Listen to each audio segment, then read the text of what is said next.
प्रभु श्रीजी नु उपदेशामृत उपदेश संग्रह 2 पानु 291।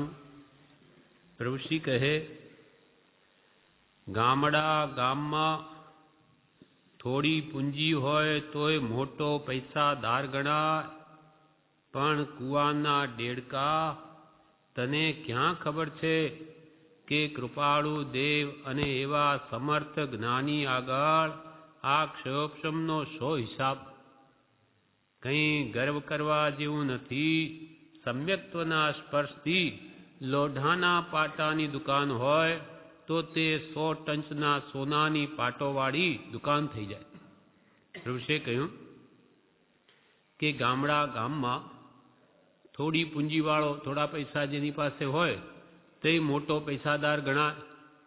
पण प्रभुश्री कहे, कुआना डेड़का तने क्या खबर छे।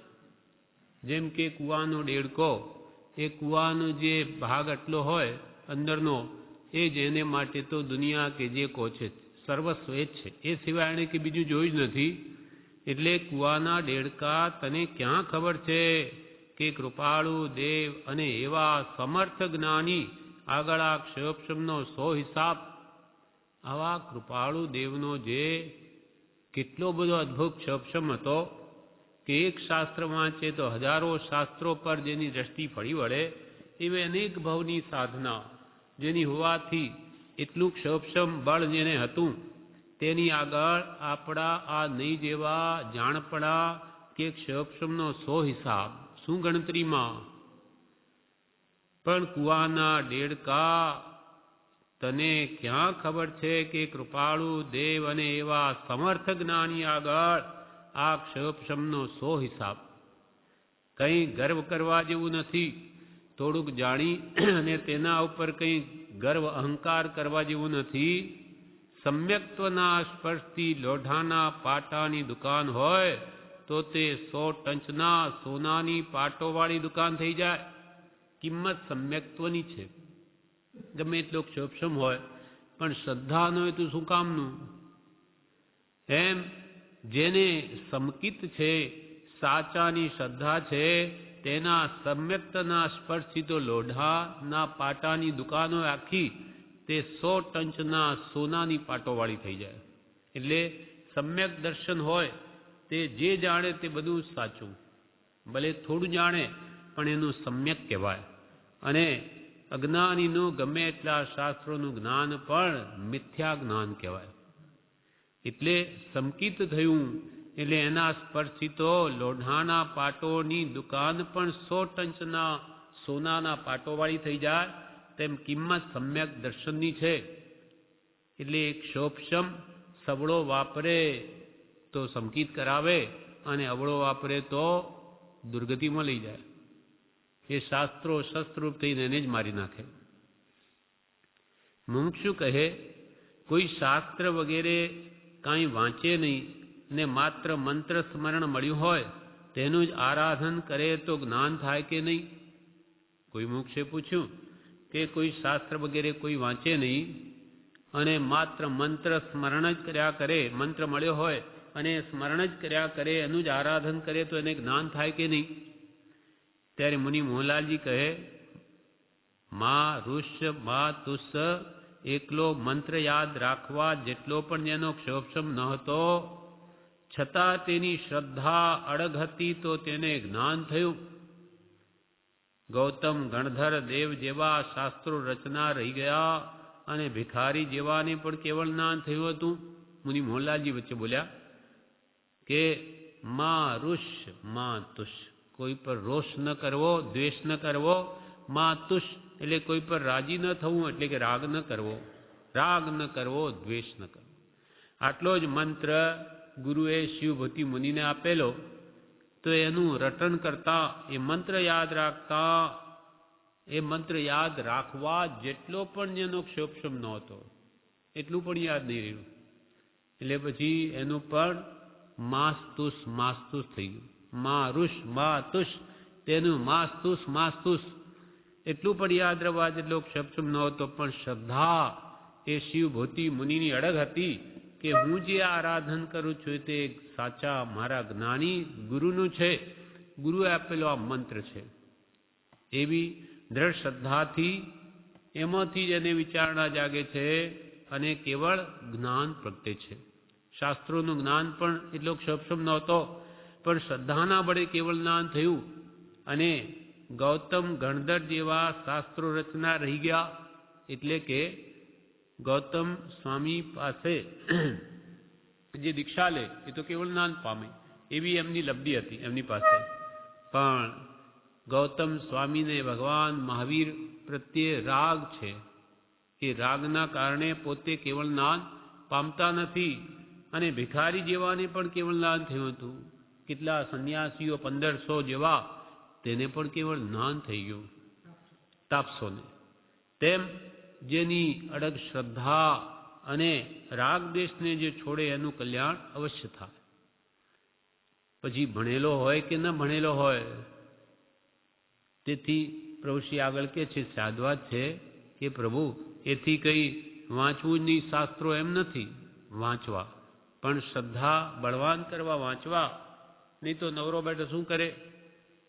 વાંચન કરેલું હોય, શ્રદ્ધા દ્રઢ હોય તો વૈરાગ ઉપશમ બળવાન હોય તો આશ્રય પણ એનો દ્રઢ રહે અને મંત્રમાં પણ એનું ચિત્ત રહે. એટલે શાસ્ત્રો ઉપકારી છે. પણ એકાંતે જેને આવડત જ ન હોય, માનો કે વાંચી ન શકતો હોય પણ શ્રદ્ધા હોય સાચી અને મંત્ર સ્મરણ કરે તો પણ જ્ઞાન થાય. હું શું કહે, કોઈ શાસ્ત્ર વગેરે કોઈ વાંચે નહીં ને માત્ર મંત્ર સ્મરણ મળ્યું હોય તેનું જ આરાધન કરે તો જ્ઞાન થાય કે નહીં? મુનિ મોહનલાલજી કહે માં ઋષ માં તુસ એટલો મંત્ર યાદ રાખવા જેટલો પણ જેનો ક્ષોભક્ષમ નહોતો, છતાં તેની શ્રદ્ધા અડગ હતી તો તેને જ્ઞાન થયું. ગૌતમ ગણધર જેવા શાસ્ત્રો રચના રહ્યા અને ભિખારી જેવાને પણ કેવળ જ્ઞાન થયું હતું. ત્યારે પ્રભુશ્રી શું કહે? પ્રભુશ્રી કહે સ્યાદવાદ રાખો, સ્યાદવાદ રાખો કે શાસ્ત્રો પણ શ્રદ્ધા દ્રઢ થવામાં સહાયભૂત છે. એમ સ્યાદવાદ રાખો. એકાંતે હવે કે શાસ્ત્રો ભણનારનું જો રહી ગયા અને નહીં ભણ્યાનું થઈ ગયું એટલે શાસ્ત્રો ભણવા જ નહીં એવું નથી. પ્રભુશ્રી કે પ્રભુ સ્યાદવાદ રાખો. જ્યાં જ્યાં જે યોગ્ય છે ત્યાં સમજવું તે ત્યાં ત્યાં તે આચરે આત્માર્થી જન એહ. જે આત્માર્થી જન છે એ તો જ્યાં જ્યાં જે યોગ્ય છે ત્યાં તેવી રીતે સમજે. કે ખાલી શાસ્ત્રો જ વાંચ્યા કરે શાસ્ત્રો પણ જીવનમાં કંઈ ઉતારે નહીં તો પણ કામ નહીં થાય. એટલે જે માત્ર શાસ્ત્રો વાંચે તેને કંઈ ક્રિયા કરો, કંઈ જીવનમાં આચરો એમ કહ્યું. અને જે માત્ર ક્રિયા જડ છે એને કહ્યું કે કંઈ વાંચો વિચારો, માત્ર ક્રિયા જડથી લક્ષ્ય બંધાતો નથી. એમ જ્યાં જ્યાં જે યોગ્ય છે ત્યાં સમજવું તે અને ત્યાં ત્યાં તે આચરે તે જ આત્માર્થી જન છે. ત્યારે મુનિ મોહનલાલજી કહે, પ્રભુશ્રીએ કહ્યું સ્યાદવાદ રાખો એટલે મુનિ મોહનલાલજી કહે 14 પૂર્વધારી દેશે ઉણાવાળો પ્રશ્ન કૃપાળુ દેવે ચર્ચો છે તેમાં ચોક્કસ ઉત્તર સ્યાદવાદ સહિત છે. મુનિ મોહનલાલજી કહે 14 પૂર્વધારી દેશે ઉણા અંશે ઉણા એમ જે કૃપાળુ દેવે પ્રશ્ન ચર્ચો છે તેમાં ચોક્કસ ઉત્તર સ્યાદવાદ સહિત છે. ત્યાં સાદવાદ સહિત વાત છે. એનો અર્થ એમ નથી કે 14 પૂર્વધારી બધા દુર્ગતિમાં જ જાય. બધા જ મોટે ભાગે તો કેવળ જ્ઞાન પામે. એમાં આ જ્ઞાન એને સાહેબૂત છે. પણ કોઈ કેવા પ્રમાદી થઈ પડે ભાનુદત્ત મુનિની જેમ તો એ 14 પૂર્વ ભૂલી જઈને નિગોદમાં ચાલ્યા ગયા. પૂજામાં આવે છે ભાનુદત્ત પુરવધર પડિયા રે, ભાનુદત્ત પુરવધર પડિયા રે, દીપ જોતે જોતા નવ જડિયા રે, દીપ જોતે જોયા નવ જડિયા રે. એ બહેનો જગત પિતરાણી રે, એ બહેનો જગત પિતરાણી રે, મોટા મોટા મુજવિયા પ્રાણી રે, મોટા નાના મોટા મુજવિયા પ્રાણી રે, બહેનો જગત પિતરાણી રે. નિદ્રા નિદ્રા નિદ્રા એ બહેનો બધી કેવી છે? આળસ પ્રમાદ એ બધા કે નાના મોટા બધાને મૂંઝવી નાખ્યા. ભાનુદત્ત 14 પૂર્વના અભ્યાસી પ્રમાદમાં પડી ગયા. શ્રાવકો સારું સારું ખાવાનું આપે, પ્રમાદથી પડ્યા રહે, દેશના પણ આપે નહીં, ભૂલી ગયા બધું, અને અંતે ત્યાંથી ખસ્યા પણ નહીં કે જ્યાં સારું ખાવાનું ચોમાસું પૂરું થયે તોય, અને અંતે બધું ભૂલી જઈને નિગોદમાં જઈને પડ્યા. દીપે જોતા નવ જડિયા, દીવો લઈને કે જોવા ગયા તોય ક્યાં ગયા, ક્યાં પડ્યા, એ ક્યાંય જોવા ન મળ્યા. એટલે કે છે 14 પૂર્વધારી દેશે ઉણાવાળો પ્રશ્ન કૃપાળુ દેવે ચર્ચ્યો છે, તેમાં ચોક્કસ ઉત્તર સ્યાદવા જ થઈ છે એમ મોહનલાલજી પણ કહ્યું. ત્યારે પ્રભુશ્રી કહે માર્ગ કોઈ અપૂર્વ છે, માર્ગ કોઈ અપૂર્વ છે, મોક્ષે પહોંચાડે તેવો માર્ગ કૃપાળુ દેવે કરી દીધો છે, એ દ્રષ્ટિ ઉપર આવવું એ પૂર્ણ ભાગ્ય છે. પ્રભુશ્રી કહે માર્ગ તો કોઈ અપૂર્વ છે, કોઈ પૂર્વે એવો શુદ્ધ માર્ગ હાથમાં આવ્યો નથી, અને આવ્યો હોય તો માન્યો નથી, શ્રદ્ધ્યો નથી, આરાધ્યો નથી, માટે નહીં આવ્યા બરાબર જ છે. પ્રભુશ્રી કહે માર્ગ કોઈ અપૂર્વ છે, મોક્ષે પહોંચાડે તેવો માર્ગ કૃપાળુદેવે કરી દીધો છે. એટલો સીધો સરળ માર્ગ બનાવી દીધો કે ઠેઠ જીવને મોક્ષે પહોંચાડી દે. જો કૃપાળુદેવે ભગવાન મહાવીરના ઉપદેશને આવો સાદો કરીને મર્મ રહસ્ય નહીં બતાવ્યો હોત તો આ માર્ગ શોધવો બહુ દુર્લભ છે. શાસ્ત્રોમાં માર્ગ કયો છે, પણ મર્મ તો સત્પુરુષના અંતર આત્મામાં રહ્યો છે. એટલે રહસ્ય જાણે છે. એટલે ટૂંકામાં આ કાળના જીવોને શું આપવું, કેટલી એની બુદ્ધિ, ક્ષોપસમ સમય, શક્તિ અને કેવી યોગ્યતા છે એ જોઈને આપણને જે ટૂંકામાં આત્મલક્ષ કરાવે છે. છપદ આપી દીધા ટૂંકામાં, અને સહજાત્મ સ્વરૂપ પરમગુરુ આ તારું સ્વરૂપ, એમ ટૂંકામાં આખો મોક્ષ માર્ગ આપી દીધો. 3 પાઠ આપી દીધા. એમાં ઘણું રહસ્ય રહેલું છે, આપણને હજુ સમજાતું નથી. પણ પ્રભુશ્રી કહે તો આમાં તો પ્રભુ 3 પાઠ અને માળા સહજાત્મ સ્વરૂપ, એમાં તો 14 પૂર્વનો સાર છે. એક શાયક સમકીત પ્રમાણે એવું છે, એ જ હે પ્રભુ પ્રભુશ્રી આખી રાત બોલે, આંખોમાંથી આંસુ પડે, ઓસીગું પરડી જાય, પણ આપણને તો આવા ભાવ આવતા જ નથી. તો આપણું કામ ક્યાંથી થાય? આવા દોષો આપણને દેખાતા જ નથી, એનો પશ્ચાતાપ બી થતો નથી. પ્રભુશ્રી કહે માર્ગ કોઈ અપૂરો છે, મોક્ષે પહોંચાડે તેવો માર્ગ કૃપાળુ દેવે કરી દીધો છે, એ દ્રષ્ટિ ઉપર આવવું એ પૂર્ણ ભાગ્ય છે. પણ કૃપાળુ દેવ ઉપર દ્રઢ શ્રદ્ધા થવી એ તો પૂર્ણ ભાગ્ય જોઈએ. શ્રદ્ધા થઈ ગઈ, અડધું કામ થઈ ગયું, પછી શોધવાનું કંઈ રહેતું નથી. કૃપાળ કેમ કર્યા કરો યથાશક્તિ, હવે કંઈ જોવું નથી, બસ મળી ગયા ગુરુ, એના કયા પ્રમાણે ચાલો તો જરૂર પહોંચાશે, એવી શ્રદ્ધા જોઈએ. એ દ્રષ્ટિ ઉપર આવવું એ પૂર્ણ ભાગ્ય છે. પછી પ્રભુશ્રી કહે પ્રભુ પ્રભુ શબ્દ બોલવાની ટેવ મને છે, તે વિશે એક ભાઈએ મને જણાવ્યું કે એવું શું બોલો છો, પણ તેની આજ્ઞાએ દીનપણું અંગીકાર કરી પ્રવર્તવું છે, એટલે એ શબ્દ ઉપયોગપૂર્વક બોલાય તો સારું, એમાં કંઈ વાંધા જેવું છે?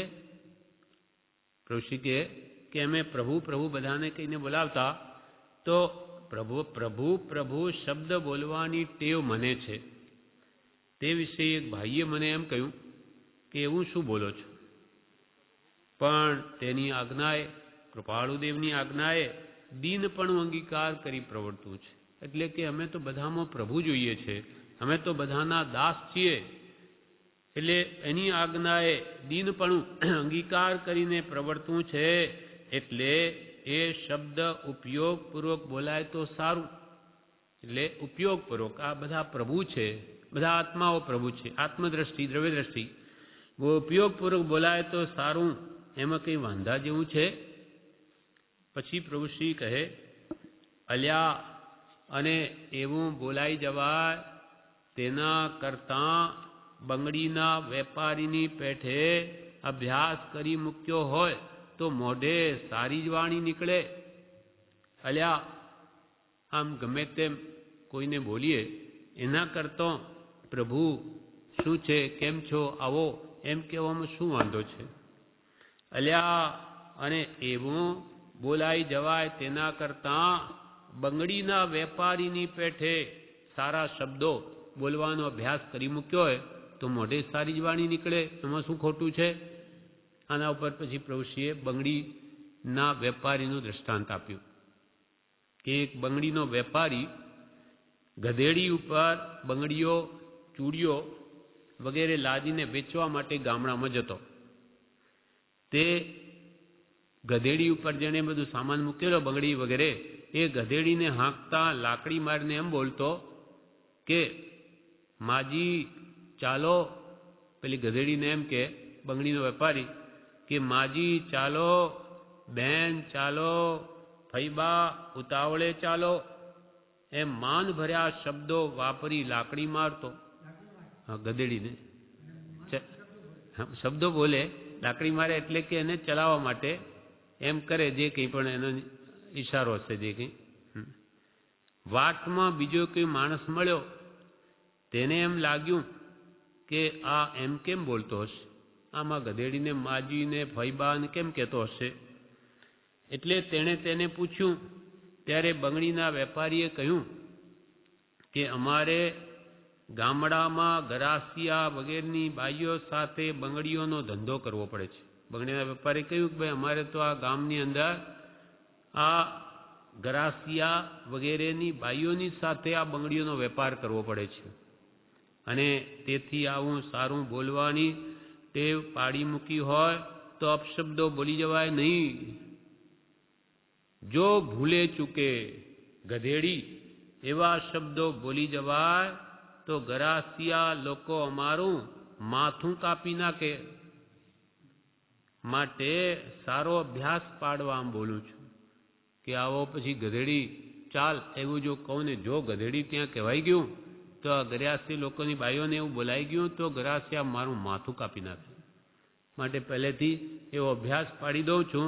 એટલા માટે કે ગધેડીને એમ કહું છું માજી ચાલો, બહેન ચાલો, ફૈબા ઉતાવળે ચાલો, એમ આ દ્રષ્ટાંત આપીને પ્રભુ કહે છે અલ્યા અને એવું બોલાઈ જવાય તેના કરતાં બંગડીના વેપારીની પેઠે અભ્યાસ કરી મૂક્યો હોય તો મોઢે સારી જ વાણી નીકળે. કંઈ નહીં તો પુણ્ય બંધાય. સારું બોલીએ, કંઈ નહીં તો પુણ્ય બંધાય. પ્રભુ એ તો બહુ સરસ શબ્દ છે. પ્રભુશ્રી કહે પ્રભુ એ તો બહુ સરસ શબ્દ છે. પ્રભુશ્રી નામ પડ્યું હોય પણ એ ના પડતી. નામ તો શ્રી લઘુરાજ સ્વામી હતું. પછી બધાને પ્રભુ કરવું કહીને બોલાવે એટલે એમનું નામ જ પ્રભુશ્રી પડી ગયું. પ્રભુ એ તો બહુ સરસ શબ્દ છે. આપણને તો એની આજ્ઞા એ શબ્દ હિતકારી છે. આપણને તો એની આજ્ઞાએ, કૃપાળુ દેવની આજ્ઞાએ કે બધામાં પ્રભુ જોવાનું કહ્યું છે, એની આજ્ઞાએ શબ્દ હિતકારી છે. પ્રભુત્વ એને અર્પી, પ્રભુત્વ કૃપાળુ દેવને અર્પી આપણે દીનત્વ, દાસત્વ, પરમ દીનત્વમાં રહેવું ઘટે છે. પ્રભુતા તો એની પાસે છે, એ પ્રભુત્વ એને બધું આપી દઈ આપણે તો એના દીન શિષ્ય દાસ પરમ દીનત્વ માં રહેવું ઘટે છે. ગમે તેમ પણ કશાય ઘટાડવો છે, આવી રીતે લઘુ બની જઈ, ગમે તેમ પણ કશાય ઘટાડવો છે, અવસ્થાને લઈને બેસી શકાય નહીં. આમ સૂઈ જવું પડે, પણ ભાવ બીજો હતો. ગુરુ કહે તેમ કરવું, કરે તેમ ન કરવું. અવસ્થાને લઈને અમારાથી બેસી શકાય નહીં, આમ સૂઈ રહેવું પડે, પણ કંઈ ભાવ બીજો હતો. શું કે અમારે કંઈ સુવાના ભાવ છે, પણ શું કરીએ, શરીર ખમી શકે નહીં એટલે શું પડે છે. પણ ગુરુ કહે તેમ કરવું, કરે તેમ ન કરવું. કે ભાઈ અમે સૂતા સૂતા વાત કરીએ એટલે તમારી સૂઈને જ વાત કરવી, આપણા ગુરુ એમ કરતા હતા એમ ન માનવું. ગુરુ કરે કહે તેમ કરવું, કરે તેમ ન કરવું. તારીખ 16/1/1926 આ બધું ખોટું છે. આ બધું ખોટું છે, રાખના પડીકા જેવું છે. પ્રભુ કે આ બધું ખોટું છે, રાખના પડીકા જેવું છે. આ કેડિયું, આ મકાન, આ શરીર એ બધું છે તેવું ને તેવું રહે તેમ છે. પ્રભુ કે આ અમારું કેડિયું એટલે આ બંડી પહેરેલું કંઈ પણ, અથવા મકાન કે આ શરીર એ બધું છે તેવું ને તેવું રહે તેમ છે. હંમેશા એવું રહેવાનું છે. જૂનું થઈ જાય છે ને, જૂનું થઈ જાય છે ને, ફાટી જાય છે, બચકાઈ જાય છે, નાશ થાય છે, તો એમાં શું રાખવા જેવું છે? તો એમાં શું રાખવા જેવું છે? શામાં મમતા કરવા જેવું છે? શામાં મારાપણું કરવા જેવું છે? શું હારે લઈ જવાનું છે? શું કંઈ સાથે આવવાનું છે મારું મારું કરીને? શું હારે લઈ જવાનું છે? બધુંય પડી રહેવાનું છે, બધુંય પડી રહેવાનું છે. મારા સગા, મારા વહાલા, મારા હાથ, મારા પગ એ બધું મારું મારું કરેલું ક્યાં રહેવાનું છે? એ બધું મારું મારું કરેલું ક્યાં રહેવાનું છે? એટલું જ કરવાનું છે કે મારું કશું નથી. આપણે આ કરવાનું છે. ઋષિ શું કે એ બધું મારું મારું કરે, મારા સગા, મારા વહાલા, આ મારા હાથ, મારા પગ, એટલે કે વહાલા અને સગા એ પર થયું, પર વસ્તુઓ. કુટુંબ મારું, સ્ત્રી મારી, પુત્ર મારો, ધન મારું, ઘર મારું, એ મારું મારું કરે. અને અહમભાવ શરીરમાં, એટલે કે મારા હાથ, મારા પગ, શરીર મારું, અહમભાવ, મમત્વ ભાવ, એ બધું મારું મારું કરેલું ક્યાં રહેવાનું છે? કુટુંબીઓ રહેવાના નથી, એ જવાના, આપણે જવાના. એટલે મમત્વ ભાવે ખોટો, એટલે પ્રભુ કે આ બધું ખોટું છે, રાખના પડીકા જેવું છે, ફેંકી દેવા જેવા છે. રાખના પડીકા ઘરમાં રાખે નહીં તેમ આ મમત્વ ભાવ કાઢી નાખવા જેવો છે. કેમ કે ખરેખર આ સંસારમાં પોતાનું કંઈ છે જ નહીં. માન્યતા બધી મિથ્યા છે. અને દેહમાં મારાપણું એ ખોટું, કેમ કે આ દેહ પણ રહેવાનો નથી. મારા સગા, મારા વહાલા, મારા હાથ, મારા પગે બધું મારું મારું કરેલું ક્યાં રહેવાનું છે? એટલું જ કરવાનું છે કે મારું કશું નથી. આ જગતમાં એક આત્મા સિવાય મારું કંઈ છે જ નહીં. એ ભાવ કૃપાલુ કે છે દ્રઢ કરવાનો છે. એ જેનો દ્રઢ થઈ ગયો તેનું કામ થઈ ગયું. અને એ ભાવ નહીં ગયો અને જપ તપ આદિમાં જ માત્ર બાહ્ય ક્રિયામાં રહી ગયા લક્ષ્ય વગર, આ મામત્વ ભાવ કાઢવાનો લક્ષ્ય વગર, તો પુણ્ય બાંધશે પણ જન્મ મરણથી નહીં છૂટે. એટલે અહમ ભાવ, મમત્વ ભાવ નિવૃત્ત થવાને અર્થે જ્ઞાની પુરુષા છ પદની દેશના પ્રકાશી છે. એટલે કાઢવું આ છે હું પણ ને મારા પણ. હું દેહાદિ સ્વરૂપ નથી, દેહ શ્રી પુત્રાદિ કોઈ પણ મારા નથી. શુદ્ધ ચૈતન્ય સ્વરૂપ અવિનાશી એવો હું આત્મા છું. એમ આત્મભાવના કરતા રાગ દ્વેષનો ક્ષય થાય. આ રાગ દ્વેષનો ઉપાય બતાવ્યો કે હું પણ મારા પણ કાઢી નાખ. આ પ્રમાણે પ્રભુશ્રી આગળ જણાવી જે આપણે આવતીકાલે લઈશું. જે પ્રભુશ્રીનું ઉપદેશામૃત ઉપદેશ સંગ્રહ 2 પાનું 292 તારીખ 16/1/1926 મોક્ષમાળા શિક્ષાપાઠ 8 સતદેવના વાંચન પ્રસંગે પ્રભુશ્રી બોલ્યા, જ્યાં ત્યાં દહાડા પૂરા કરવાના છે, જ્યાં ત્યાં દહાડા પૂરા કરવાના છે, હેડ પૂરી કરવાની છે.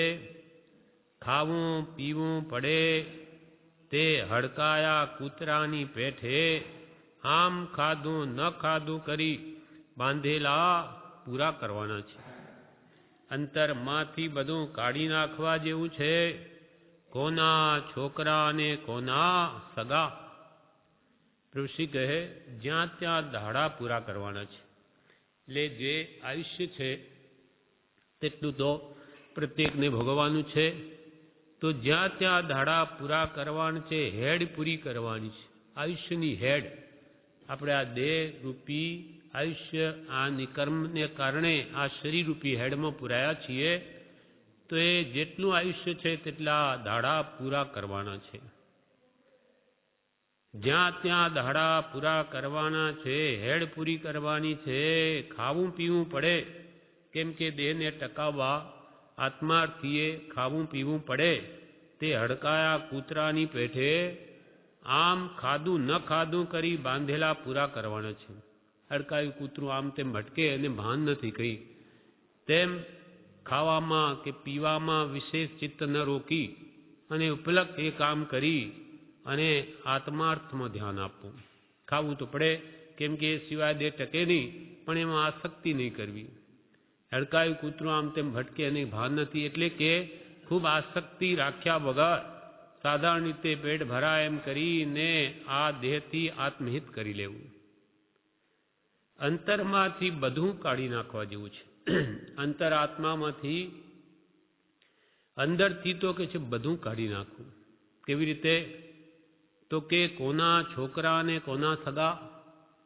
બહારથી તો એમ જ કહેવાય કે ભાઈ આ મારો પુત્ર છે, કે મારા પિતા છે, કે માતા છે, જેમ હોય તેમ જ કહેવાય.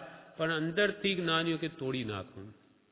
કેમ કે ખરી રીતે કોઈ કોઈનું નથી, કોઈ કોઈનો ભાઈ નથી. આત્મા તો અસંગ અપ્રતિબંધ છે, તેમાં આ મારા તારા કરીને જીવ કર્મ બાંધી લે છે, રાગ વધારી દે અને એના કારણે જન્મવર્ણ વધી જાય છે. એટલે વ્યવહાર એ બધું હોય, પણ પરમાર્થ એ અંદરથી બધું તોડી નાખવું. અંદરથી મારું કોઈ જ નથી, એક મારો તો આત્મા જ છે. અંતરમાંથી બધું કાઢી નાખવા જેવું છે. કોના છોકરાને કોના સગા. પ્રત્યેક જીવ સાથે અનંતકાળમાં અનંત સગાઈ થઈ છે. તો હવે આ ભવમાં જ આ સગા બીજા નહીં, બધા જ આપણા થઈ ચૂકેલા છે. માટે બધા પ્રત્યે બહારથી પ્રીતિ, પણ અંદરથી કોઈની સાથે નહીં. જ્ઞાની પુરુષોની એટલી વિશાળ દ્રષ્ટિ હોય કે એમની પાસે જાય તો એમની વાણી એટલી મીઠી હોય કે બધાને એમ લાગે કે મારે તો એમની સાથે કેટલો પ્રેમ છે, કેટલો એમને એ મારી સાથે જાણે પ્રેમથી બોલે. પણ એમને તો બધા જીવો સાથે એવું છે, જ્યારે અંતરથી કોઈને પણ એ પોતાનું માનતા જ નથી. અને આમ આખા વિશ્વને પોતાનું માને કે બધા જ એક સરખા છે મારા માટે. એમ ઉદાર ચરિતા નામ તો વસુધૈવા કુટુંબકમ. એને માટે તો આખી વસુધા એટલે આખી પૃથ્વી કુટુંબરૂપ છે. અને અંતરથી બધા સાથે તોડી નાખેલું છે. એક શુદ્ધ આત્મ સ્વરૂપ એ જ પોતાનું માને છે. તેમ અંતરથી બધું કાઢી નાખવા જેવું છે. કોના છોકરા ને કોના સગા. આત્મા સિવાય કોઈ સહાય કરે તેવું નથી.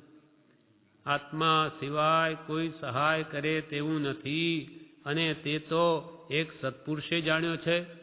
આત્માને સત્પુરુષે જાણ્યો. અને આત્માની ઓળખાણ સિવાય કે આત્માની શ્રદ્ધા સિવાય કોઈ સહાય કરે એમ નથી. પણ તે આત્માને તો એક સત્પુરુષે જાણ્યો.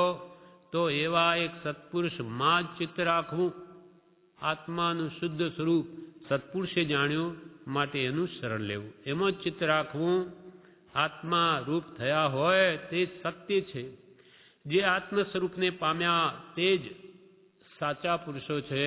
તેના કહ્યા પ્રમાણે જ કરવું. તેણે જાણ્યું છે તે જ સાચું છે. આપણું જાણવું બધું મિથ્યા, બધું ખોટું. જ્યારે જ્ઞાની પુરુષોએ જે જાણ્યું તે બધું સમ્યક, બધું સાચું. તેણે એટલે જ્ઞાની પુરુષોએ જે જાણ્યું છે તે સાચું છે. તેની પ્રત્યક્ષ વાણી ઉપરથી કોઈ સંત સમાગમથી તેની પ્રતીતિ કરી તેની ઓળખાણ કરી લેવા જેવી છે. કોઈ જ્ઞાની પુરુષની પ્રત્યક્ષ વાણી એટલે આત્મા જેને પ્રગટ છે એવા જ્ઞાની પુરુષની વાણીથી કાં કોઈ સંત સમાગમથી આત્માની પ્રતીતિ કરી તેની ઓળખાણ કરી લેવા જેવી છે. બસ પોતાનું સ્વરૂપ શું છે, હું કોણ છું એ જ ઓળખી લેવા જેવું છે. અનાદિકાળમાં આ કર્યું નથી, બીજું બધું જાણ્યું, પણ પોતે કોણ છે એનું જ જ્ઞાન રહી ગયું. 10 જણા ભેગા થયા હોય તો આમ ગણે 1 2 3 4 5 6 7 8 9, 10મો ક્યાં ગયો? પોતાને જ ભૂલી જાય. બધા ગણે 10 જણ હતા, 10મો ગયો ક્યાં? અરે તું પોતે જ છું. તેમ આ જીવ બીજી બધી ગણતરી કરે, બધું જાણે, પણ પોતાને જ ભૂલી જાય છે. પોતે કોણ છે એનું જ ભાન નથી. હવે તો કોઈ પ્રત્યક્ષ જ્ઞાની પુરુષની વાણી ઉપરથી કે કોઈ સંત સમાગમથી આત્માની પ્રતીતિ કરી તેની ઓળખાણ કરી લેવા જેવી છે. બીજે બધેથી તો મરી જવા જેવું છે. પ્રભુશ્રીએ બીજે બધેથી મરી જવાનું છે. એટલે બીજી વસ્તુઓને માટે હું મરી ગયો, હું જીવતો જ નથી એમ કરીને પોતાની જાતને જાણે હું મરી ગયો અને હવે જે જીવાય છે તે મફતનું જીવાય. હવે આત્માને માટે જ જીવું એટલે બધા ભાવોને મારી નાખવા. આત્મા સિવાય બીજું મારું કંઈ છે જ નહીં. એટલે પ્રભુ કે બીજે બધેથી મરી જવા જેવું છે. મરી જવાનો હોય તેને શી ચિંતા હોય કે આપણે તો હવે 2-5 દિવસો મૃત્યુ છે કે 1 મહિના હવે જીવાના, હવે બીજી ચિંતા પદાર્થોની શું જ કરવી? મૂકી દો હવે ઘરબારની ચિંતા, કેમ કે આપણે તો આ બધું મૂકીને જવાનું છે. હવે બહુ દિવસના મહેમાન નથી. મરી જવાનો હોય તેને શી ચિંતા હોય? અહીંથી જવાનું હોય તો પછી અહીંની ચિંતાઓ શું કામ કરવી? અહીંયાથી આપણે બધાને જવાનું છે તો અહીંયા સગા વહાલા, મકાન, દુકાન, ધંધા કે પૈસા વગેરેની શું ચિંતા કરવી? નાની પુરુષો કે કેમ કે તમારે તો બધું મૂકીને જવાનું છે. અહીંથી જવાનું હોય તો પછી અહીંની ચિંતાઓ શું કામ કરવી? જ્યાં ત્યાંથી ઉઠી જવા જેવું છે અને ઘર જાણી લેવા જેવું છે. પુરુષ કે જ્યાં ત્યાંથી ઉઠી જવું. જ્યાં આ જીવે તંબુ ઠોકી ઘાલ્યા છે, માની લીધું છે કે આ મારું છે, ત્યાં બધેથી હવે ઉઠી જવું. મારું કંઈ છે જ નહીં એમ તંબુના ખૂંટા બધા કાઢી નાખેલા હોય તો એને ગાડીમાં નૂકતા નાખતા કેટલી વાર, તેમ બધેથી હવે તો ઉઠી જવા જેવું છે અને પોતાનું ઘર જાણી લેવા જેવું છે. મારું વાસ્તવિક ઘર કયું? સ્વભાવ અને સંભાવ. સંભાવ એ આત્માને રહેવાનું ઘર છે. આત્મા ક્યારે? સંભાવમાં. સંભાવ એ રાગ દ્વેષનો ભાવ, એ જ સંભાવ. આત્મામાં નથી રાગ, નથી દ્વેષ, સમ છે બધું. એટલે સમભાવ એ જે શુદ્ધ ભાવ છે એ આત્માનો જ ભાવ છે. હા, કેમ કે રાગમાં નથી, દ્વેષમાં નથી, એટલે સમભાવમાં છે. એટલે આત્માનો સ્વભાવ સમભાવ છે, રાગ દ્વેષ છે નહીં માટે. એટલે પ્રભુશ્રી કહે છે હવે તો પોતાનું ઘર જાણી લેવા જેવું છે. જેમ હવે દ્રષ્ટાંતિ આ વાતને સમજાવે, જેમ નાનું છોકરું હોય તે તેની માને ઓળખે એટલે બીજા આવ આવ કહે પણ કહે ના ના. કોઈ તેડે તો પણ નજર તેની મા તરફ જ રહે છે. પણ ઓળખતું ન હોય ત્યાં સુધી આની પાસે જાય, આની પાસે જાય, પણ પછી તો બીજો બોલાવે તોય ના કહે. જ્યાં સુધી 5-6 મહિનાનું થાય, માને ઓળખતું નહીં હોય ત્યાં સુધી બધા એને રમાડે તો બધાની પાસે જાય. પછી ઓળખાણ થવા માંડે, આ મારી માં છે, આ મારે હેતરૂપ છે, મારી સંભાળે, એવો કંઈક પણ ઊંડે એને ભાવ સમજાઈ જાય છે. એટલે પછી એ કોઈની પાસે નહીં જાય, કોઈ માં બોલાવે તોય નહીં જાય. ઓળખાણ થઈ ગઈ. તેમ પ્રભુશ્રી કે તું હવે તારા ઘરને ઓળખી લે તો ક્યાંય સુખને માટે જવાની જરૂર નથી. તારા અંતર આત્મા માં જ અનંત સુખ રહેલું છે, પણ એની તને ખબર નથી. તું અજાણ્યો છે બાળકની જેમ, માટે તું બીજે ભટકે છે. આની પાસે જાય, આની પાસે સુખ લેવા જાય, સુખ ક્યાંય છે જ નહીં. સુખ તારામાં જ રહેલું. એટલે કે નાનું છોકરું હોય તે તેની માને ઓળખે એટલે બીજા આવ આવ કહે પણ કહે ના ના, ના પાડે. કોઈ તેડે તો પણ નજર તેની મા તરફ જ રાખે છે. એમ નાની પુરુષો ગમે તેવી ક્રિયા કરે પણ એનો લક્ષ્ય તો સ્વરૂપ તરફ જ રહે છે. પણ ઓળખતું ન હોય ત્યાં સુધી તો આની પાસે જાય, આની પાસે જાય, પણ પછી તો બીજો બોલાવે તોય ના કહે. મારું તારું મૂકી કોઈ ગમે તે કહે તે સહન કરવું. પ્રભુશ્રી હવે કહે છે કે મારું ને તારું આ બધા ઝઘડાના મૂળ છે. આ બધું મારું કાંઈ નહીં, તારું કાંઈ, જે કંઈ છે તે છે. પદાર્થનું સ્વરૂપ તેમનું તેમ જ છે. આ મારા તારાના ઝઘડા છે. મારું તારું મૂકી કોઈ ગમે તે કહે તે કે છે સહન કરવું. તે સહન કરવું. દુઃખ પડે તે સહન કરવું, ખમી ખોદવું. કોઈ દુઃખ આપે, પૂર્વે એને કંઈ આપણે બગાડ્યું હોય, દુઃખ આપ્યું હોય, તો આ હવે આપણને દુઃખ પણ આપે. તો એ જ્ઞાનીઓ તો કે સહન કરવું. કેમ કે જો છૂટવું હોય એ દેણદારીથી તો સહન કરો, તો આગલી દેણદારી પતી જાય. અને હમણાં એની સાથે પાછા ઝઘડા કરવા માંડીએ તો આવતે હોય પાછું ઊભું, પાછું નવું એની સાથે વેર વધાર્યો એટલે ફરી ભોગવો. એટલે પ્રભુશ્રી કે મારું તારું મૂકી કોઈ ગમે તે કહે તે સહન કરવું, દુઃખ પડે તે સહન કરવું, ખમી ખોંદવું. આ સહન કરવું એ જ મુક્તિનો માર્ગ છે. સંબર અને નિર્જરાનો ઉપાય આ છે. નવા કર્મને આવતા રોકવા હોય અને જૂના નિર્જરાવી લેવા હોય તો આ ખમી ખોંદવું, સહન કરવું. હા, એ જ ધર્મ છે. પાછો વાર ન કરવો. જૈસે કો તૈસા એ ધર્મનો માર્ગ નથી, દુનિયાનો માર્ગ. દુનિયામાં એમ જ કે પેલો કે એના પર શેર પર સવા શેર શું સમજે, એને એક ગાળ માણી તો હું બે સંભળાવું. એ સંસાર માર્ગ છે, પણ મુક્તિ માર્ગ નથી. મુક્તિ માર્ગમાં તો જે કંઈ કહે તે બધું પી જવું. એક મારે તો કે ભલે બે મારે, પણ મારે પાછો વાર કરવો નથી. કેમ કે મારે હવે છૂટવું છે, મારે નવા બાંધવા નથી, એની સાથે વેર વધારવું નથી. એમ ભાવ લાવીને પ્રભુશ્રી કે બધું ખમી ખોંદવું. ભગવાન મહાવીર સ્વામી તીર્થંકરો એમાં કેટલું બળ હોય, એના જેવું તો જગતમાં કોઈનું બળ હોતું નથી. એ ભલે ને કરોડો સૈનિક એની સામે આવી જાય તો એ જીતી ન શકે. એટલી બધી તાકાત જે ભગવાન તીર્થંકરોને હોય છે, છતાં પણ એને મારે, પીડા આપે, ખીલા ઠોક્યા, પગમાં ખીર રાંધી, તો એનું કંઈ બગાડ્યું? એને કંઈ કહ્યું કે ભાઈ એમ કેમ કરે કે એને સામે થયા? એક હાથ ઉગામે તો પેલાની તાકાત નથી, કંઈ કરી શકે. પણ નહીં, મારે તો બધા બાંધેલા ખપાવવા છે. તીર્થંકર જેવા સમર્થ પુરુષો પણ સામે વાર કરતા નથી. હવે એનો અનુયાયી ભગવાન વિતરાગ માર્ગના આપણે અનુયાયી હોઈએ તો આપણે પણ સહન જ કરવું પડે, તો જ એને અનુયાયી કહેવાય. નહીં તો આપણે ભગવાન તીર્થંકરોના અનુયાયી નથી. કૃપાલદેવે પણ એ જ માર્ગ બતાવ્યો. બધા સત્પુરુષોનો એક જ માર્ગ છે કે સહન કરવું, ખમી ખોંદવું. આ કલિયુગમાં કૃપાળુદેવને પણ છોડ્યા નથી લોકોએ નિંદા કરીને.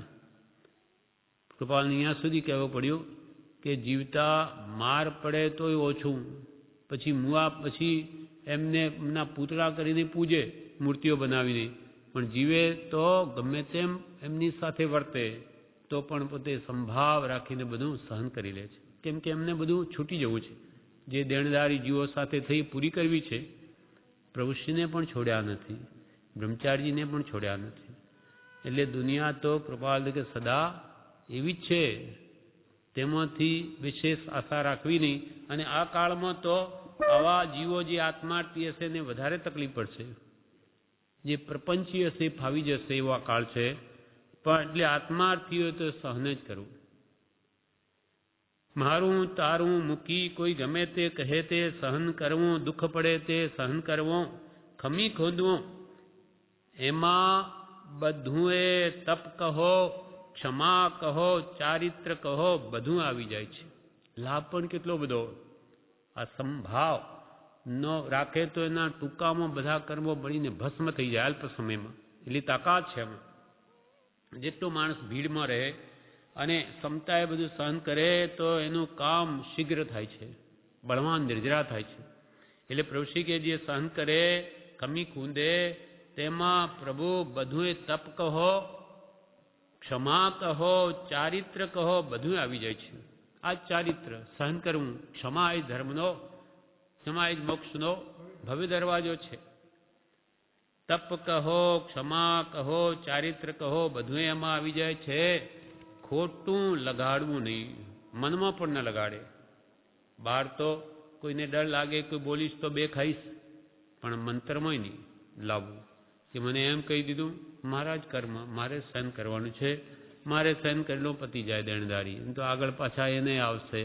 હવે આપણે કોઈની સાથે રાખવું નથી, બગાડવું નથી, એમ મનમાં પણ લાવવું નહીં. પોતાના કર્મનો જ વાંક કાઢીને એ વાતને ભૂલી જવી. ખોટું લગાડવું નહીં, ધીરજ રાખવી. ધીરજ રાખવી, આત્માની દયા ખાવી. શા માટે ધીરજ રાખવી? કે તમારો આત્મા નહીં તો આ કર્મોથી બંધાઈ જશે. માટે એના આત્માની દયા ખાતર પણ સહન કરો. આત્મા કર્મોથી બંધાઈ ન જાય એના માટે પણ કે સહન કરો, ખમી ખૂંદો, દયા ખાઓ આત્માની. ધીરજ રાખવી, આત્માની દયા ખાવી, એને ડાઘ ન પડવા દેવો. પ્રભુ કે આત્માને ડાઘ ન પડવા દેવો. આ કયો ડાઘ? આ રાગ દ્વેષ વિષય કશાય એ વિભાવ છે, એમાં જીવ ગયો તો ડાઘ પડે. એટલે કે કશાય ભાવો કરે એટલે ડાઘ પડે. એને ડાઘ ન પડવા દેવો. સહન ન કરે તો ડાઘ પડે. એને ડાઘ ન પડવા દેવો. જે સત્પુરુષે જાણ્યો છે તે જ આત્મા છે. જે સત્પુરુષે જાણ્યો છે તે જ આત્મા છે. પાપથી ડરતા રહેવું, પાપથી ડરતા રહેવું, ઉપયોગ રાખવો. ઉપયોગ એ સાધના છે, ઉપયોગ એ ધર્મ છે. જેટલી જાગૃતિ હશે એટલો જ આત્મા બંધાશે નહીં તો ડગલે ને પગલે આ જીવ રાગદ્વેષ કર્યા જ કરે છે, નવા કર્મ બાંધ્યા જ કરે છે. હવે ક્યાંથી છૂટે જન્મ માંડતી? છૂટવાના કેટલાય દળિયા ઓછા થાય કે પાછા નવા ભેગા કરી દે. એટલે સંસારથી પાર જ આવતો નથી, ચાર ગતિરૂપ સંસારથી. જેથી વિભાવ પરિણામ ન થાય તે જ અહિંસા. એટલે પાપથી ડરતા રહેવું, ઉપયોગ રાખવો. જેથી વિભાવ પરિણામ ન થાય તે જ અહિંસા. અને મમતા રાગ દ્વેષ વડે આત્માને ભૂલાય, તેની ઘાત થાય તે જ હિંસા. હિંસા અને હિંસાનું સ્વરૂપ બતાવ્યું કે જેથી વિભાવ પરિણામ ન થાય તે જ અહિંસા. વિભાવ આત્માથી વિશેષ ભાવ કરવા, આત્માનું સ્વરૂપ મૂકીને. એટલે કે આત્માને રાગ દ્વેષ પાંચ ઇન્દ્રિયના વિષયોમાં કે કશાય ભાવોમાં લઈ જવો, તે છે વિભાવ પરિણામ. આત્માનો સ્વભાવ મૂકીને આગળ વધ્યો. જેથી વિભાવ પરિણામ ન થાય તે જ અહિંસા. આત્માના ગુણોની હિંસા ન થાય તે જ અહિંસા. આવા રાગ દ્વેષ કે વિષય કશાના ભાવોથી આત્માના ગુણોની ઘાત થાય છે. માટે આ ભાવ હિંસા છે, એ દ્રવ્ય હિંસા કરતાં પણ વિશેષ છે. જેથી વિભાવ પરિણામ ન થાય તે જ અહિંસા. અને મમતા મારાપણું રાગ દ્વેષ વડે આત્માને ભૂલાય, તેની ઘાત થાય તે જ હિંસા. રાગ દ્વેષના પરિણામો વડે, ભાવો વડે આત્માની ભૂલામણી થાય છે અને આત્માના ગુણોની ઘાત થાય છે. માટે મમતા મારાપણું કરવું પરપદાર્થમાં, કે રાગ કરવો કે મોહ કરવો કે કોઈ પ્રત્યે દ્વેષ કરવો, તેથી આત્માના ગુણો હણાય છે, ઘાત થાય છે. તેનું નામ જ ખરી રીતે હિંસા છે. જેથી વિભાવ પરિણામ ન થાય તે જ અહિંસા. અને મમતા રાગ દ્વેષ વડે આત્માને ભૂલાય, તેની ઘાત થાય તે જ હિંસા. પહેલા કહેતા કહેતીથી આ ઠીક છે, આ ઠીક છે એમ દરેકને હોય, પણ સાચું નીકળી આવે તો કલ્યાણ થાય. પહેલા કહેતા કહેતી આ ઠીક છે, આ ઠીક છે, જે આરાધના પોતે કરતો હોય આ ઠીક છે એમ માની લે, એમ દરેકને હોય, પોતે ઠીક માનીને જ કરતો હોય, પણ સાચું નીકળી આવે તો કલ્યાણ થાય. દરેક મતમાં ગચ્છમાં જે આરાધના કરતો હોય તે સારું માનીને જ કરે, ઠીક માનીને, પણ ખરી રીતે વાસ્તવિક રીતે જો સાચું હોય તો જ કલ્યાણ થાય. પોતે ઠીક માની લે તેથી શું થઈ ગયું? પોતે ઝેરને અમૃત માનીને પી જાય તો કંઈ અમૃત થઈ ન જાય, એ તો ઝેર મારે જ.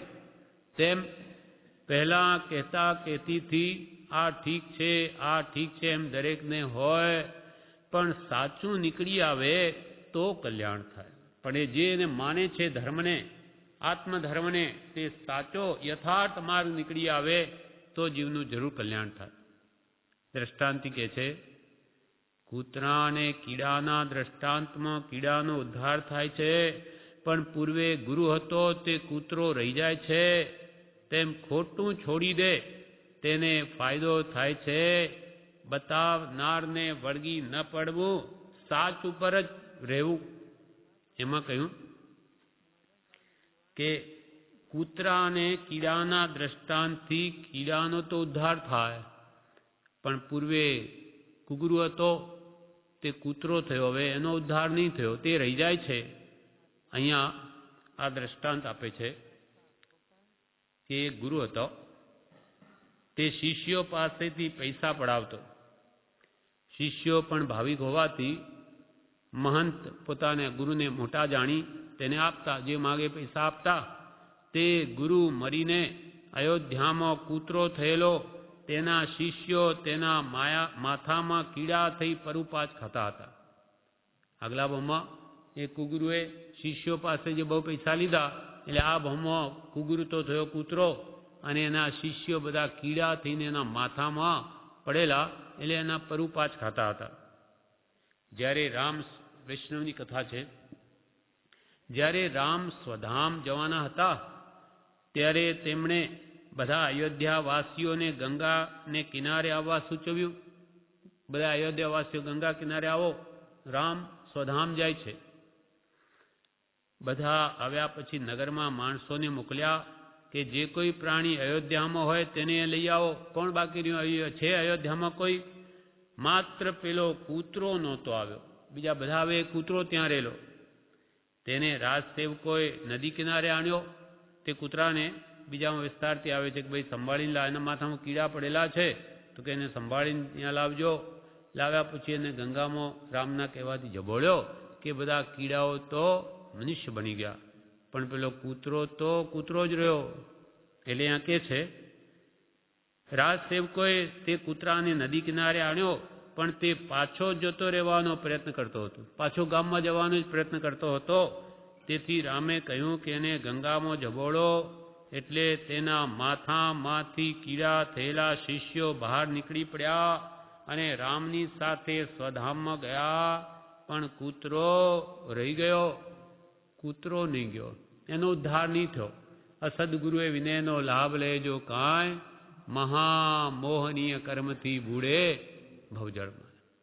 એટલે ગુરુ થવું મહાજોખમ છે.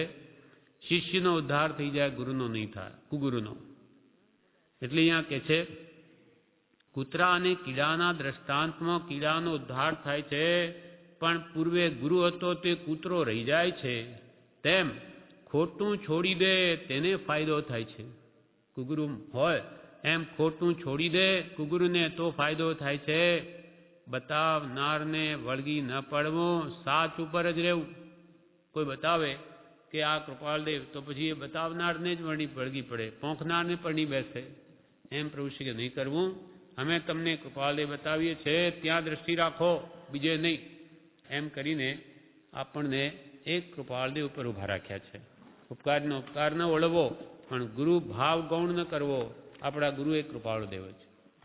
એમ કરીને ત્યાં આપણે સ્થિર રાખ્યા છે, એ જ દ્રષ્ટિ કરવાની છે. વિશેષ આપ જણાવે છે, જે આપણે આવતીકાલે દઈશું. ઉપદેશામૃતમાં પાનું 293 ઉપદેશ સંગ્રહ ભાગ 2. પ્રભુશ્રી કહે તારીખ 17/1/1926. પ્રભુશ્રી કહે સમકીતના લક્ષણ, સમકીતિના લક્ષણ એટલે સમ્યક દ્રષ્ટિ જીવના લક્ષણ શું તે કહે છે. પહેલું લક્ષણ, સમ્યક દ્રષ્ટિ જીવ પહેલો આત્મા જુએ. સમ્યક દ્રષ્ટિ કહો, જ્ઞાની કહો, આત્મજ્ઞાની કહો, એક જ છે. જેની દ્રષ્ટિ સમ્યક થઈ ગઈ, આત્મજ્ઞાન પામી ગયા, એવા મહાત્મા પુરુષોની દ્રષ્ટિ સવડી થઈ ગઈ છે. એટલે જ્યાં જુએ તેમને પહેલા આત્મા જો દેખાય છે. દ્રવ્ય દ્રષ્ટિ થઈ ગઈ, પર્યાય દ્રષ્ટિ મટી ગઈ. એટલે પ્રભુ કે પ્રભુ અમે તો જ્યાં જુએ ત્યાં અમને તો આત્મા દેખાય છે. પછી દેહનો વિચાર પછી આવે. એટલે પહેલો આત્મા જુએ તે સમકીતિને લક્ષણ. બીજું, કંઈ પણ ક્રિયામાં પહેલી દયાની ભાવના રાખે. સમ્યક દ્રષ્ટિની દરેક ક્રિયામાં પહેલી દયાની ભાવના હોય. એટલે કે ખાવામાં, પીવામાં, કે બેસવા ઉઠવામાં, લેવા મૂકવામાં, કે બોલવામાં, કે મલમૂત્ર ત્યાગ વગેરેમાં એ 5 સમિતિ ભગવંતે ઉપદેશી એ બધી જ ક્રિયામાં સમ્યક દ્રષ્ટિને પહેલા દયાનો ભાવ હોય છે કે કોઈ પણ જીવને પ્રત્યે જીવની વિરાધના નહીં થાય કોઈ પણ પ્રકારે. સમકીતિના લક્ષણ એ તો 135માં પત્રમાં પણ કૃપાલદેવે કહ્યા, 143માં બી કહ્યા, હા કે હા કે સમ તેમાં બી કહ્યા. એટલે સંવેગ, નિર્વેદ, આસ્થા, અનુકંપા આ સમ્યક દ્રષ્ટિના લક્ષણ. તેમ અહીંયા બીજી રીતે કહ્યું કે સમ્યક દ્રષ્ટિ હોય તે પહેલો આત્મા જુએ. આપણે પોતાને સમ્યક દ્રષ્ટિ માનતા હોઈએ તો આપણને આત્મા દેખાય છે પહેલા કે દેહ દેખાય એ આપણે વિચારી લઈએ તો આપણને ખબર પડી જાય કે સમ્યક દ્રષ્ટિ પણ આવ્યું કે નહીં. જો દેહ દ્રષ્ટિ જ છે, દેહ દેખાય તો આપણે હજુ આત્મજ્ઞાન પામ્યા નથી. સમકીતિના લક્ષણ પહેલો આત્મા જુએ. બીજું કંઈ પણ ક્રિયામાં પહેલી દયાની ભાવના રાખે. પહેલા તો અભ્યાસ કરે એમ કરતા હા હા હા હા હા પહેલા જોવાનો અભ્યાસ કરે તો જ આત્મા દેખાશે. આપણને કહ્યું ને કે અભ્યાસ કરવો શું કે આપણે પણ દ્રષ્ટિ તો બદલાવી પડશે. જે દેહ દ્રષ્ટિ છે એ બદલાવીને આત્મદ્રષ્ટિનો આપણને અભ્યાસ જ કરવો પડશે. જેમ બનારસીદાસજીએ કહ્યું, વસ્તુ વિચારત ધ્યાવતે મન પામે વિશ્રામ રસ સ્વાદત સુખ ઉપજે અનુભવ્યા કો નામ. અને એ તો થયા પછી પહેલા એને સમ્યક દર્શન કેમ થાય એમ કહ્યું કે પહેલા તો એનો અભ્યાસ કરતા કરત અભ્યાસ કે જડમતી હોત સુજા. તેવી રીતે પહેલા દેહથી ભિન્ન એવો આત્મા ભેદ જ્ઞાનની ભાવના નહીં ભાવે તો ભેદ જ્ઞાન થાય જ નહીં. એટલે પહેલા અભ્યાસ તો પહેલા કરવો જ પડશે. કંઈ એકદમ ભેદ જ્ઞાન થવાનું નથી. અને એના માટે જ આપણને મંત્ર આપ્યો કે આત્મ ભાવના ભાવતા જીવ લહે કેવળ જ્ઞાન રે. એમ નહીં કહ્યું કે દેહની ભાવના ભાવતા ભાવતા કોઈ વાર આત્મજ્ઞાન થઈ જશે, થાય જ નહીં. એટલે ભાવના ભાવતા વારંવાર ભાવના ભાવવી એટલે વારંવાર અનુપરીક્ષા એની કરે જ આત્મભાવ દ્રઢ થાય. એટલે એના માટે જે કૃપાલય 692માં અંતમાં કહ્યું એ પણ મંત્ર સમાન જ છે કે હું દેહાદિ સ્વરૂપ નથી, દેહ સ્ત્રી પુત્રાદિ મારા નથી. આત્મ ભાવના જ છે. મારું શું ને પરાયું શું, પરને પર જાણે સ્વને સ જાણે. હું દેહાદિ સ્વરૂપ નથી, દેહ સ્ત્રી પુત્રાદિ મારા નથી. શુદ્ધ ચૈતન્ય સ્વરૂપ અવિનાશી એવો હું આત્મા છું. એમ આત્મભાવના કરતા રાગ દ્વેષનો ક્ષય થાય. આત્મ ભાવના તો ભાવી જ પડશે. પછી પ્રભુશ્રીજી આગળ કહે છે, તારીખ 19/1/1926 અંતરાય કર્મની પરીક્ષા માટે મહામુનિ કેવું કેવું કરે છે. પ્રભુશ્રી કહે, અંતરાય કર્મની પરીક્ષા માટે મહામુનિ કેવું કેવું કરે છે. અમુક પ્રકારનો આહાર અમુક આપનાર અમુક વાસણમાં હોય તો જ લેવો વગેરે અભિગ્રહમાં શું આવ્યું. આ દેહને જુદો જાણી તેને ન ગણવો. ન ચાલીએ બાંધેલા કર્મનો ભોગવટો હોય તો જ તેને પોષણ આપવું. પણ આ જીવ તો તેને માટે કેટલા સંકલ્પ વિકલ્પ તૃષ્ણાઓ અને અનર્થ દંડથી કર્મ બાંધ્યા કરે છે. પ્રભુશ્રી કહે કે મહાત્મા પુરુષો પોતાના અંતરાય કર્મ તૂટ્યા કે નહીં એની પરીક્ષા માટે કેવા કેવા અભિગ્રહો લે છે. અંતરાય કર્મની પરીક્ષા માટે મહામુનિ કેવું કેવું કરે છે. એક મુનિએ તો એવો અભિગ્રહ કર્યો કે વાઘાણ અને એ પણ શહેરમાં આવીને મને કંદોઈની દુકાનથી મીઠાઈ આપે. હવે વાઘણ એ પણ ગામમાં આવી અને કંદોઈની દુકાનથી મીઠાઈ લઈને મુનિને જ આપવી એ કેવી રીતે બને. છતાં પણ એ અંતરાય કર્મ તૂટે છે, બને પણ છે ત્યારે. નહીં તો એમને કંઈ પડી જ નથી. એમને દેહ મારો છે જ નહીં. કાલે ભલે દેહ છૂટે તો આજે છૂટો. એવી જ એને દેહથી ભિન્ન સ્વરૂપ રમણતા આવી છે તે જ આવા અભિગ્રહો લઈ શકે. ચંદનબાલાનો કેવો વિરગ લીધો ભગવાન મહાવીરે. હવે એવું હોય? રાજપુત્રી, પગમાં બેડી, માથે વાળ નહીં, આંખમાં આંસુ, અને પગ પણ એક અંદર બારણાને એક બહાર, અને એમાં વળી બાકડા આપે તો જ લેવા, નહીં તો મારે આહાર કરવો નથી. હા હા, પણ એટલું બધું કેમ કરે છે કે એમને દેહાધ્યાસ છે જ નહીં. આ રીતે હોય તો જ, નહીં તો લેવું જ નથી. અને આવા અંતરાય કર્મ તૂટે છે ત્યારે બધું આવો સંજોગ પણ મળી આવે છે. અંતરાય કર્મની પરીક્ષા માટે મહામુનિ કેવું કેવું કરે છે. અમુક પ્રકારનો આહાર અમુક આપનાર, અમુક વાસણમાં હોય તો જ લેવો વગેરે અભિગ્રહમાં શું આવ્યો? તો કે આ દેહને જુદો જાણી તેને ન ગણવો, ન ચાલે બાંધેલા કર્મનો ભોગવટો હોય તો જ તેને પોષણ આપવું. એટલે આ દેહ અમારો જુદો છે, એને અમે અમારો ગણતા જ નથી, અને આ પ્રમાણે અમારા બાંધેલા કર્મ ભોગવાઈ ગયા હશે તો મળી રહેશે, નહીં તો અમારે પોષણ કંઈ આપવું જ નથી આ દેહને. એટલે દેહ પરાયો માને છે. પણ આ જીવ તો તેને માટે કેટલા સંકલ્પ વિકલ્પ તૃષ્ણાઓ અને અનર્થ દંડથી કર્મ બાંધ્યા કરે છે.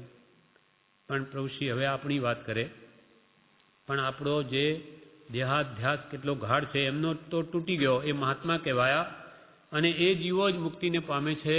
આપણે સંસારમાં આસક્તિવાળા જીવોને તો આ દેહને માટે કેટલા સંકલ્પ વિકલ્પ, એને કોઈ રીતે મને રોગ નહીં થાય, કેવી ઔષધિ ખાઉં કે કઈ વસ્તુ ખાઉં કે હું સદા નિરોગી રહું, એવા અજ્ઞાની જીવને આ શરીરને માટે કેટલા વિકલ્પ છે. એટલે પ્રભુશ્રી કે જ્યારે આ જીવને તો તેને માટે કેટલા સંકલ્પ વિકલ્પ તૃષ્ણાઓ અને અનર્થ દંડથી જીવ કર્મ બાંધ્યા કરે છે. જે સુખ માટે તે ફાંફા મારે છે તે તો અંતરાય તૂટ્યે પ્રાપ્ત થાય છે, તે વગર તો ભલેને બળ કરીને તૂટી જાય તોય બનતું નથી. પ્રભુશ્રી કે જે સુખને માટે આત્માનું સુખ તો જાણ્યું જ નથી. આ જીવને તો ઇન્દ્રિય સુખનો અનુભવ છે. એ ઇન્દ્રિયોના સુખો મેળવવા માટે ગમે તેવા દુઃખ વેઠવા તૈયાર છે. જે સુખ માટે તે ફાંફા મારે છે તે તો અંતરાય તૂટ્યે પ્રાપ્ત થાય. અંતરાય કર્મ તૂટે તો એ ભૌતિક સુખ પણ મળે, નહીં તો ગમે એટલી મહેનત કરે અને ઉડતું નુકસાન આવી જાય. વિશેષ કમાણી કરવા જાય અને વિશેષ ઘરમું હોય એ પણ જતું રહે, એવું પણ બને પાપનો ઉદય હોય તો. એમ તે તો પ્રભુશ્રી કે અંતરાય તૂટ્યે પ્રાપ્ત થાય છે તે વગર, એટલે કે અંતરાય તૂટ્યા વગર ભલેને બળ કરીને તૂટી જાય, મરી જાય, ખૂબ મહેનત કરે તો પણ બનતું નથી, તો પણ તે સુખ પ્રાપ્ત થતું નથી. શાતા વૈભવ, છોકરા છૈયા, સ્ત્રી ધન કુટુંબ પરિગ્રહ વગેરે માટે જેટલી ઝંખના કરે તે બધા જ બંધના કારણ છે. આ જીવ સુખ માટે શું શાતા છે, પૈસા છે, વૈભવ છે. પ્રભુશ્રી કે આ બધી ગમે એટલી તું ઈચ્છા કર ઝંખના, પણ એ બધા જ તારે કર્મ બંધના જ કારણો છે. પહેલાં તો પુણ્ય હશે તો મળશે, ને ઈચ્છા કરેલી ફોક છે, અને કર્મ બાંધે ઈચ્છાને લઈને એ જુદું, અને વસ્તુ મળે નહીં. એટલે પ્રભુશ્રી કે શાતા વૈભવ છૈયા છોકરા સ્ત્રી ધન કુટુંબ પરિગ્રહ વગેરે માટે જેટલી ઝંખના કરે તે બધા બંધના કારણ છે, બધા કર્મ બંધના કારણો છે. માટે કંઈ ઈચ્છવું નહીં. પ્રભુશ્રીના કહેવાના હશે છોકરા છૈયા જે ઋણાનુબંધે ભોગવટો છે તે આવે છૂટકો છે, તેને પણ મારું માનવું નહીં કે આ ઋણ ઉતરે છે, આગળ નથી જોઈતું. ઉપાધિ નહીં જોઈએ, કેમ કે આધિ વ્યાધિ ને ઉપાધિ ત્રણેય દુઃખ જ છે. હા, જેમાં આપણે કુટુંબાદિમાં સુખ માન્યું, જ્ઞાનીઓ કે આ ઉપાધિ છે, આ દુઃખ છે, અને આ મોહના પ્રબળ નિમિત્તો છે. એટલે આત્માને ઊંચે ચઢાવવામાં તે સાહેબૂત નથી, પણ મોટે ભાગે એને નીચે જ પાડે, પતન કરાવે. એટલે શાતા વૈભવ છૈયા છોકરા સ્ત્રી ધન કુટુંબ પરિગ્રહ વગેરે માટે જેટલી ઝંખના કરે તે બધા બંધના કારણ છે. અંતરાય તૂટ્યા વગર તેની પ્રાપ્તિ થતી નથી. કૃષ્ણ કે તું ગમે એટલી એની ઈચ્છા કર, પણ એ પ્રકારનો અંતરાય જો નહીં તૂટ્યો હોય તો તને તે વસ્તુની પ્રાપ્તિ નહીં થાય. પણ અણસમજણથી જીવ મિથ્યા દંડાય છે. પણ અજ્ઞાનના કારણે આવી ઈચ્છાઓ કરીને જીવ મિથ્યા દંડાય છે, ખોટા કર્મ બાંધે છે. પણ અણસમજણથી જીવ મિથ્યા દંડાય છે. એક સત્પુરુષ વિના ક્યાંય સુખ નથી. એક સત્પુરુષ વિના ક્યાંય સુખ નથી. એણે જાણ્યું તે જ ખરું સુખ છે. એક સત્પુરુષ વિના ક્યાંય સુખ નથી.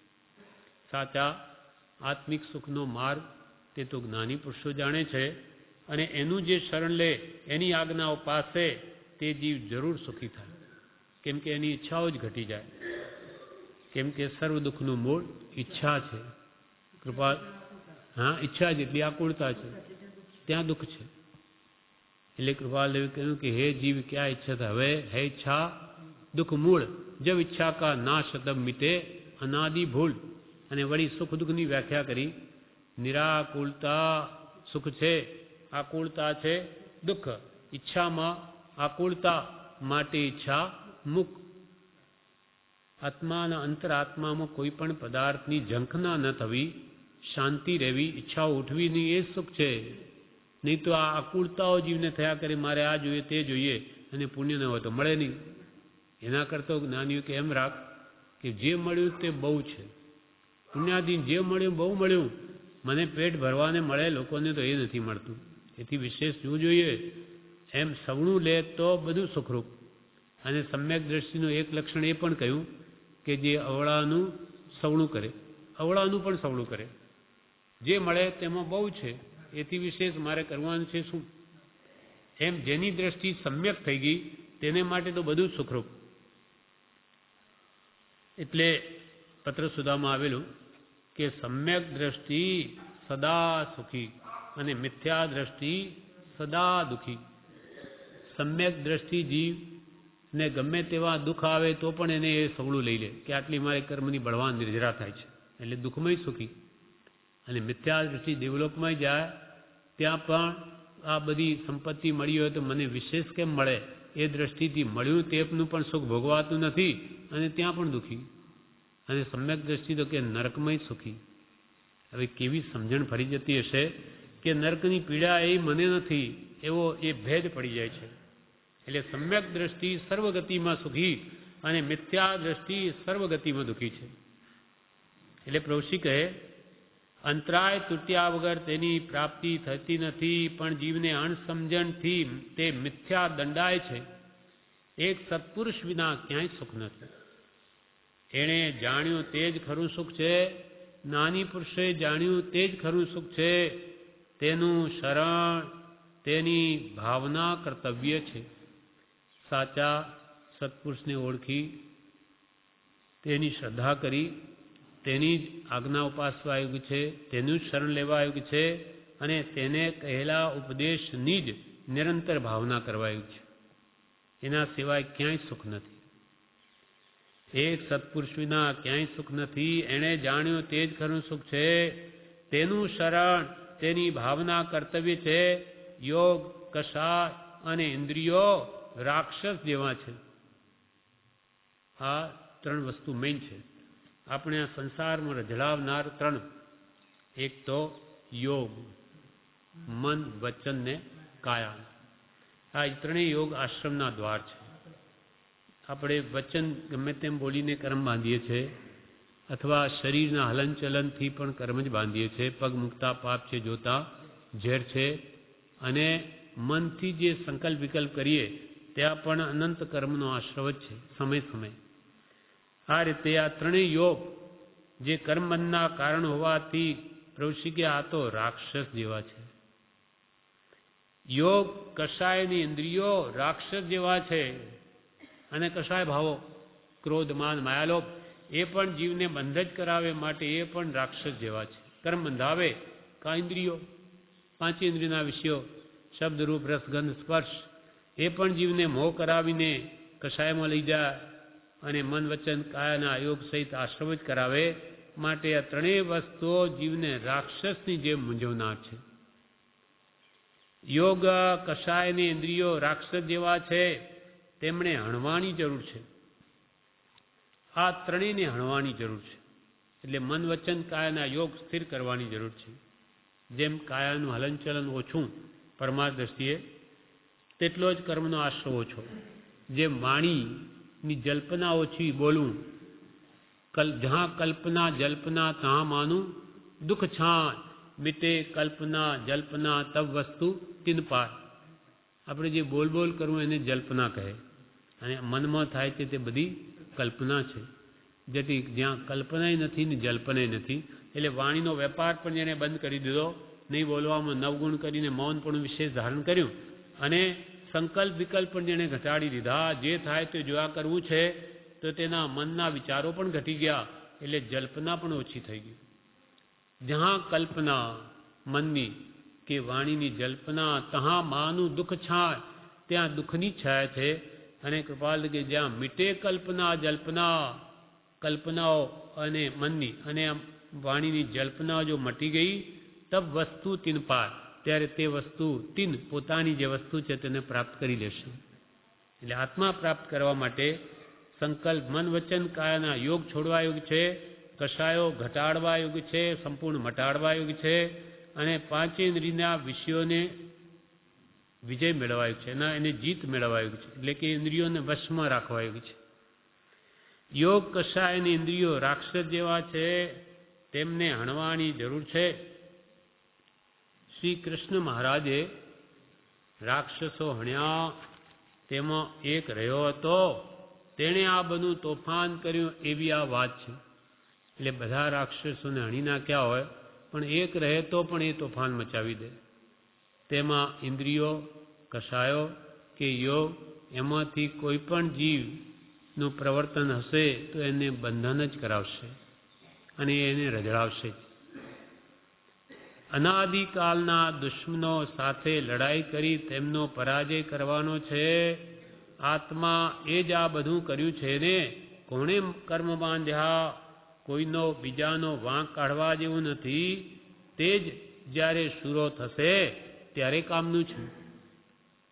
પ્રભુશ્રી કે અનાદિકાલથી જ આપણા દુશ્મનો છે, જે આપણા અંતરાત્મામાં જ રહેલા છે. અંદર જ બહારના દુશ્મનો એ ખરા દુશ્મનો નથી, પણ એને ખ્યાલ નથી આવતો. અંદરના દુશ્મન અને બહારના દુશ્મનાવટ લાગે, પણ અંદરના શત્રુ આ ભયંકર છે, અનંત સંસાર રજડાવે છે, અનંત જન્મ મરણ કરાવે.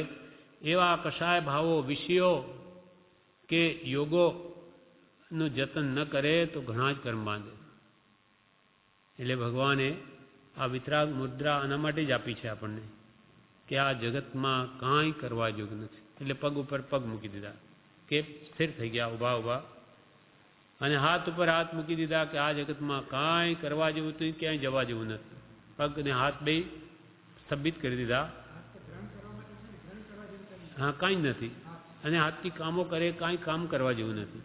બધું જ આશ્રમના દ્વાર છે. અને આંખ પણ એમને સ્થિર કરી દીધી કે આ જગતમાં કાંઈ જોવા જેવું નથી. નહીં તો રાગદ્વેષના બધા નિમિત્તો બને. અને અંતરમાં મન પણ સ્થિર કર્યું સ્વરૂપમાં, કે આ મનને પણ ક્યાંય ખોટા વિચારમાં લઈ જવા જેવું નથી. નહીં તો એ પણ દુઃખી જ કરે આત્માને, સંકલ્પ વિકલ્પ કરાવી.